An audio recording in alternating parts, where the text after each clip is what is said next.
जय हिंद। चलिए आज एक टॉपिक देखने जा रहे हैं क्लास 10th का। बहुत बच्चे का रिकमेंड था कि आप 10th के टॉपिक पर वीडियो नहीं बनाते हैं, एक ऐसा वीडियो बनाइए, एक ऐसा टॉपिक वीडियो बना दीजिए जिसका नाम है बहुलक। बहुलक यानी मोड, अंग्रेजी में उसे मोड कहते हैं। तो उस टॉपिक का हम वीडियो बनाने जा रहे हैं। देखिए, जिसका नाम है बहुलक। क्या नाम है? बहुलक। बहुलक को अंग्रेजी में मोड कहते हैं गुरुजी। क्या कहते हैं? मोड कहते हैं अंग्रेजी में बहुलक को। क्या बोलते हैं अंग्रेजी में इसको? मोड, है ना। इसको मोड बोलते हैं अंग्रेजी में। अब देखिए, बहुलक एक ऐसा टॉपिक होता है जो आपके एग्जाम में अगर पूछे जाएंगे तो 5 नंबर में, और 1 नंबर तो कंफर्म है। इसके दो टाइप्स होते हैं, एक वर्गीकृत, एक अवर्गीकृत। हम दोनों को देखेंगे। पहले एक क्वेश्चन लेंगे, उसके बाद उनको समझेंगे। देखिए, आपके एग्जाम में ये प्रश्न पहले रूप में आ सकते हैं। पहले समझिए कि बहुलक का फॉर्मूला क्या होता है। पहले बहुलक का फॉर्मूला देख लीजिए। बहुलक का फॉर्मूला देखिए, फॉर्मूला देखिए यानी इसका सूत्र देख लीजिए आप। पहले इसका सूत्र देख लीजिए, यानी इसका सूत्र देखिए पहले आप। इसका सूत्र क्या होता है ना। इसका जो सूत्र होता है वो होता है, इसका दो प्रकार के सूत्र होते हैं, दो। एक होते हैं वर्गीकृत, एक होते हैं अवर्गीकृत। वर्गीकृत में जिसकी बारंबारता अधिक हो वही कहलाते हैं, है ना। और अवर्गीकृत भी होते हैं, एक वर्गीकृत होते हैं। देखिए पहले, है ना, आप बहुलक का सूत्र देख लीजिए। बहुलक बराबर L plus F1 minus F0 upon 2F1 minus F0 minus F2 और गुने H। आप इसे कोष्ठ के अंदर भी रख सकते हैं, कोष्ठ के बाहर भी रख सकते हैं, डजंट मैटर। ठीक है, इसे कोष्ठ के अंदर भी रख सकते हैं, कोष्ठ के बाहर भी आप रख सकते हैं। ये सूत्र होता है। अब एक बात आपको समझ में आ जाना चाहिए कि F का मतलब क्या होता है, L का मतलब क्या होता है, H का मतलब क्या होता है। ये सारा बात समझ लीजिए, हम समझा देते हैं इस चीज को, है ना। F का मतलब होता है ना, बहुलक वर्ग की बारंबारता। बारंबारता, बहुलक वर्ग की बारंबारता। F0 का मतलब होता है बहुलक वर्ग की ठीक पहले की बारंबारता, पहले की बारंबारता। ठीक है, अब बारंबारता नहीं लिख रहे हैं, ठीक है, ध्यान दीजिएगा इधर। F2 मतलब होता है बहुलक वर्ग की, बहुलक वर्ग की ठीक बाद की बारंबारता, ठीक बाद की बारंबारता। तो एक होता है F2 मतलब बहुलक वर्ग की ठीक बाद की बारंबारता। ठीक है, उसके बाद एक हो गया L। L होता है बहुलक वर्ग की बारंबारता के ऊपर, ऊपर यानी ऊपर कहने का अर्थ हो गया वर्ग माप में, यानी वर्ग अंतराल कह दीजिए, वर्ग माप कह दीजिए, वर्ग अंतराल यानी बहुलक वर्ग की बारंबारता के ऊपर, है ना। समझाएंगे इसको आपको हम, है ना। बहुलक वर्ग की बारंबारता के ऊपर वर्ग अंतराल के निचली सीमा यानी न्यूनतम सीमा, निचली सीमा कह दीजिए, न्यूनतम सीमा कह दीजिए। एक चीज और छूट गया, उसका नाम H है। H मतलब होता है वर्ग माप, वर्ग माप यानी इसका मतलब हो गया वर्ग अंतराल में, वर्ग अंतराल में कितना तरफ रहा है, कितना तरफ रहा है, वर्ग अंतराल में कितना तरफ रहा है। वर्ग अंतराल में जो डिजिट नंबर भागते हैं उसे ही कहते हैं। ठीक है, तो एक क्वेश्चन आपको हम लेते हैं, इधर से पहले चूज करते हैं क्वेश्चन को, उसके बाद दिखाएंगे आपको। प्रश्न नंबर 1 लेते हैं पहले, अवर्गीकृत और वर्गीकृत का। हम क्वेश्चन लिख दिए 7, 5, 2। ये ऑब्जेक्टिव सेशन में आते हैं सर, ये ऑब्जेक्टिव सेशन में आते हैं। 7, 5, 2, 4, 7, 5, 4, 2, 7। अब आपसे पूछेंगे एग्जाम में, ये पूछा जाएगा कि हमको ये बताइए इसमें अधिक वाला बहुलक वाला मतलब बहुलक कौन होगा। इसका बहुलक कौन सा होगा, है ना, find the value of mode. तो आपको ए में ऑप्शन रहेगा, मान लीजिए ए में आपके पास 5 है, बी में आपके पास 4 है, सी में आपके पास 7 है और डी में आपके पास 2 है। आपको इसमें ढूंढना पड़ेगा, है ना। आपको इसका लॉजिक बता देते हैं। देखिए, इसमें जिसकी संख्या अधिक हो, जिसकी संख्या अधिक हो वही बहुलक वर्ग की बारंबारता होगी, है ना। तो बहुलक वही होगा जिसकी संख्या क्या होगा, सबसे ज्यादा हो। तो इसमें देखिए सबसे ज्यादा किसकी संख्या है ना। देखिए 7 एक बार आया है, 2 बार आया है, 3 बार आया है।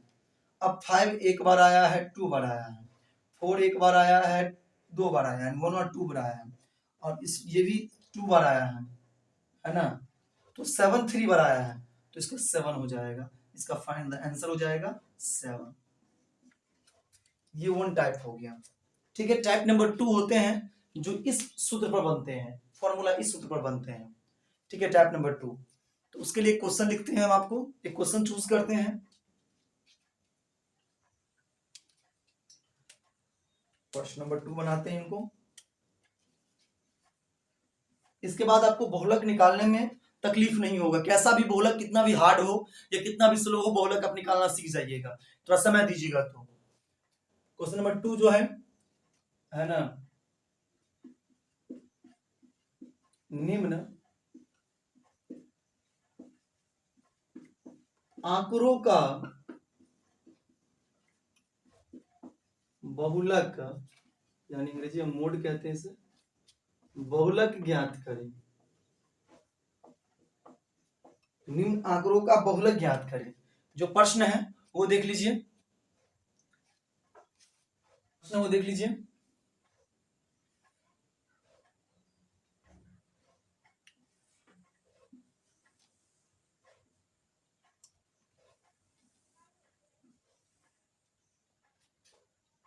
इसमें लिख देते हैं वर्ग अंतराल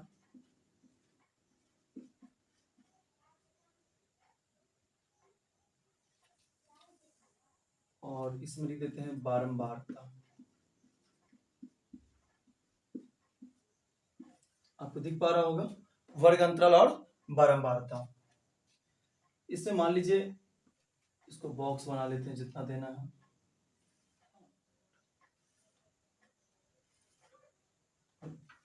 थोड़ा एक कम कर देते हैं, थोड़ा छोटा बना देते हैं इसको। चलिए अब मान लीजिए 1 से लेके 3 तक दे देते हैं, 3 से लेके 5 तक दे देते हैं, 5 से लेके 7 तक दे देते हैं, 7 से लेके 9 तक, 9 से लेके 11 तक, ठीक है। उसके बाद इसमें दे देते हैं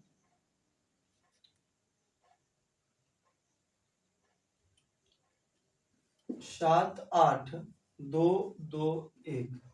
मान लीजिए ये एक प्रश्न है, 7 8 2 2 1, ये प्रश्न है। अब आपको ये चीज बनाना है, इसको कैसे आप इसे ज्ञात कीजिएगा। तो पहले आप इसमें जाइएगा सॉल्यूशन लिख के सॉल्व करने। तो पहले आप फॉर्मूला लिखिएगा, बहुलक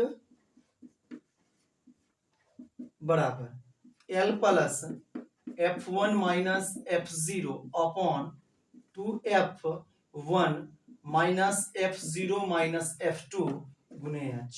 ये आपका मेन फॉर्मूला हो गया मोड का। अब इसमें आपको 1 से 3, 3 से 5, 5 से 7, 7 से 9, 9 से 11 ये वर्ग अंतराल है, इसी को वर्ग माप भी बोलते हैं, ठीक है। अब आपको L निकालना है। पहले सबसे पहले आप देखिए F1 निकालने के लिए हमने लिखा था बहुलक वर्ग की बारंबारता जो सबसे अधिक हो। ये बात दिमाग में रख लीजिए, जो सबसे अधिक हो वही होता है बारंबारता में। किसमें? बारंबारता में जो सबसे अधिक हो वही होता है F1। तो सबसे अधिक क्या है? 8। तो ये हो गया, इस सब में देखिए सबसे अधिक क्या है? 8 यानी 8। तो ये हो गया F1। आप समझिए वो बात क्या है ना। कहता है कि बहुलक वर्ग के ठीक पहले की बारंबारता F0 होता है, बाद की बारंबारता F2 होता है। देखिए यानी F1 अभी बताए थे आपको, F1 कि ठीक पहले वाला जो बारंबारता होता है यानी पूर्व वाला बारंबारता उससे F0 हो जाता है, अगर ठीक बाद वाला बारंबारता F2 हो जाता है। देखिए यहाँ पे क्या कहें, बहुलक वर्ग के ठीक पहले की बारंबारता जो होता है वो हो जाता है आपको ठीक पहले की बारंबारता F0। बहुलक वर्ग की बारंबारता जो सबसे अधिक हो वो इस सब में अगर 18 होता तो 18 रहता, अगर यहाँ 15 रहता तो यही होता है F1, ठीक है। इससे पीछे वाली F0 आगे वाली F2 होता। अच्छा, अब बहुलक F2 मतलब बहुलक वर्ग की ठीक बाद की बराबर था, तो दे दिए ये F1 के ठीक पहले की और ये बाद की। अब उसके बाद रहा कि इसमें L क्या होता है, L क्या होता है L। तो अभी आपने देखा कि F1 का जो मान है, F2 का जो मान है, F3 नहीं F0 होगा ना, F0, F1, F2, F0, उसके बाद एक L है, उसके बाद H है। आपको 5 मान चाहिए, तो आपने F1 का मान निकाल लिया 8, F0 का भी मान निकाल लिया 7, F2 का 2 निकाला, L का मान सुनिए F1 के ठीक ऊपर की देख लीजिए, यहाँ लिखे हुए हैं बहुलक वर्ग की बारंबारता, यानी F1, यानी हो गया F1 के ऊपर कहीं ऊपर जाइए, ऊपर चले गए। अब उसके बाद कहता है ऊपर से, देखिए कहता है ऊपर जाइए, तो ऊपर चले गए ऐसे। उसके बाद ऊपर के वर्ग अंतर की निचली सीमा क्या होता है, ये होता है निचली सीमा, ये है निचली सीमा। अगर इसमें बताया जाए तो ये निचली सीमा है और ये ऊपरी सीमा है, ठीक है। तो निचली सीमा यानी कितना आया वैल्यू सन, इसका वैल्यू जो आया वो कितना आ गया, 3 आ गया L का वैल्यू। H मतलब होता है, H का मतलब वर्ग माप, H का मतलब वर्ग माप, कितना तड़प रहा है, H का मतलब वर्ग माप, वर्ग अंतराल में कितना तड़प रहा है, कितना उड़ रहा है। 1 से 3, 3 से 5 अंतराल चेक कीजिए, तो 1 से 3 आपको आता है चेक करने, तो ठीक, नहीं आता तो बता दे। 1 से 3 के बीच में 2 का गैप है कि नहीं, और नहीं होता है ना, 3 1 जोड़ दीजिए, 4 में 2 से भाग दे दीजिए, है ना, तो 2 का अंतर, इसमें भी भाग दीजिए, है ना, 5 3 8, 8 में 2 से भाग दीजिए, 4 आया। आप बताइए कितना गैप हुआ, ये 2 था, ये 4, 2 का गैप है कि नहीं है। तो कितना तरफ रहा है H का मान 2, 1 से 3 के बीच में कितना गैप, 2 तरफ रहा है। जैसे देखिए 1 2 3, तो एक शुरू वाला कितना तरफ रहा है इससे 1 से 3 तक, तो 2 तरफ रहा है, कितना तरफ रहा है 2, तो जितना तरफ रहा है वो दीजिएगा। तो H का मान 2 तरफ रहा है, तो 2 दिए। अब उसके बाद 3 से 5 में 2 तरफ रहा, 5 से 7 में 2 तरफ रहा, 7 से 9 में 2 तरफ रहा, 9 से 11 में 2 तरफ, H मान 2 तरफ रहा। L का मान देख लीजिए, L का मतलब आप अभी निकाले आपने 3, अभी निकाल के रखा। F1 का मान कितना 8, F0 का मान बताइए, F0 का मान 7 है। अच्छा 2 गुने, इसका मतलब गुना होता है बीच में, ठीक है।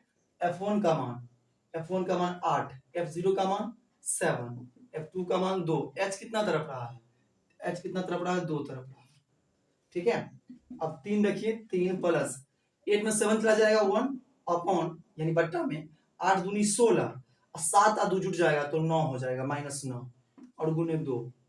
अब इसको 3 प्लस 1 2 को गुना करेंगे 2, अब 16 में से 9 घटा दीजिए, कितना बचेगा 7 बचेगा। अब एक चीज आपको करना है, इसको आप बट्टा पर का जोड़ मत करने जाइए, है ना, इसको भिन्न जोड़ करने मत जाइए। इसको क्या कीजिए 2 में भाग दे दीजिए 7 से, आपके सामने हम दे रहे हैं 2 में भाग 7 से, है ना, तो 0 पॉइंट, तब इस पर 0, 7 दूनी 14, बचा 6 0 और 8 7 56, बचा 4 0 और 7 पंचे 35, कितना बचा 5। अब इतना नहीं करने जाएंगे, ये जो आपको निकला तो कितना आया, इसको काटा आपने तो कितना आ गया, इसको जैसे ही काटा आपने तो आपको जो निकल के आया 3 प्लस, है ना, भागा दिया आपने तो इसका आया 0.285, 0.285 नहीं लिखा क्योंकि ज्यादा आ रहा था आपको और निकल रहा, तो 1 बढ़ा दीजिए 0.6 कर दीजिए इसको। अब दोनों को जोड़ दीजिए, 3.286 इसका आंसर हो जाएगा। ये हो गया आपका बहुलक का आंसर, है ना। हमें उम्मीद है कि थोड़ा बहुत जो वीडियो है थोड़ा सा लंबा चला गया होगा और लास्ट में आपको फुटेज अच्छा नहीं दिखा होगा और वीडियो लंबा चला गया होगा, लेकिन यकीन इस चीज का है कि बहुलक इस वीडियो को देखने के बाद आपको किसी वीडियो को देखने का जरूरत नहीं पड़ेगा, कोई भी टीचर समझने का जरूरत नहीं पड़ेगा, आप बहुलक सवाल सीख चुके होंगे, है ना। उम्मीद है इस तरीके से 2-4 जो बहुलक का सवाल है 10th का वो प्रैक्टिस जरूर कीजिएगा, और अच्छा लगा हो वीडियो तो शेयर करना ना भूलिएगा। Thank you for watching this video guys, फिर मिलते हैं नेक्स्ट वीडियो में, तब तक के लिए wish all the best, thank you.